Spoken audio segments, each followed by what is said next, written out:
মুন্সিগঞ্জ সদর উপজেলার বাংলাবাজার ইউনিয়নের মহেশপুর গ্রামের মুক্তার দেওয়ান ও জসিম দেওয়ানগণদের মধ্যে দীর্ঘদিন যাবৎ জমি নিয়ে বিরোধ চলে আসছিল।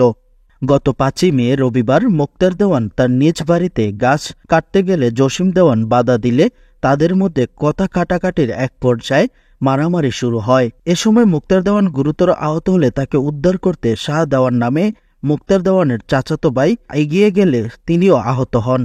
পরে মুক্তার দেওয়ানকে উদ্ধার করে মুন্সিগঞ্জ সদর হাসপাতালে নিয়ে আসা হলে তাকে প্রাথমিক চিকিৎসা দিয়ে ভর্তি করা হয়। এ বিষয়ে মুক্তার দেওয়ান ও তার ভাইদের কাছে জানতে চাইলে তারা বলেন, আমার বাড়িতে গাছ বিক্রি করছিলাম, বুঝছেন। আমার বড় বোন, আমার বড় বোনের জামাই আর তার দেবর তিনজনে মিলে আমার বাড়ির গাছের বাধা দিছে। বাধা দেওয়ার পরে আমি বললাম যে আমার বাড়ির গাছ আমি বিক্রি করছি, তোমরা না করো কেন। এই করার পরে আমার বড় বোনের জামাই আইসা আমারে ঘুষাই দিয়ে নিচে ফালাই দিছে। ফালাই দেওয়ার পরে তার দেবরা আইসা আমার মাথা মুথা বাড়ায়, হাত মাত বাড়ায় বাড়ি শুরু করছে। এই যে হাতে এনে বাড়ি দিছে, পায়ে বাইরেছে, মাথা ফাটাইয়া নিছে। ফাটাই মোটা উঠছে, আমার বোন জামাই আমার বোন সহ বাইরেছে। পরে আমার এই সুদানের জন্য আমার এক স্বাস্থ্য ভাই জানাতো ভাই গেছিলো, তারও সহ অনেক মারধর করছে। পরে মানুষ, এলাকার মানুষ আইসা পরে আমাদেরকে আছে ঝামেলা আছে। আমার জমি জমা বহুত কিছু আছে, ওগুলো আমার দখলে যাইতে দেয় না। গেলে আমার খুব কাপচাপ করে। আর যে বাড়িতে গাছ বিক্রি করছি ওই জায়গা তো আমার আসতে দেয় না। বহুদিন আমার এই জায়গার ভিতরে বহুত আক্রমণ করছে।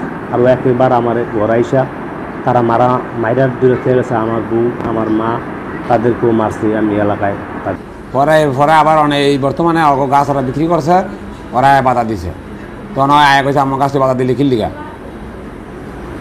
এই কথা নাই। আর মাছ শুরু করছে, মাছ শুরু করলাম সিকড়ে বিক্রি হয়ে আমি আবার গেলাম, গেছি মনে দিয়ে ওরা খালার তলা থালাই দিছে। ঠেলা দিয়ে ওর জসিমের ভাই ওর বাইরে এলো।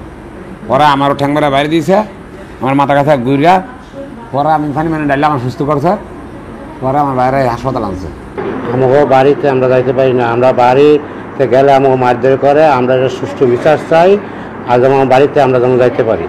এ বিষয়ে মুন্সিগঞ্জ সদর থানায় অভিযোগ করা হয়েছে। সদর থানার ভারপ্রাপ্ত কর্মকর্তা ওসি আমিনুল ইসলামের কাছে জানতে চাইলে তিনি বলেন, সংক্রান্ত অভিযোগ আমরা পেয়েছি, ইতিমধ্যে তদন্ত অব্যাহত আছে। তদন্ত পূর্ব পরবর্তী আইনানুগ ব্যবস্থা গ্রহণ করা হবে। Rahid Hossain, news 71.tv।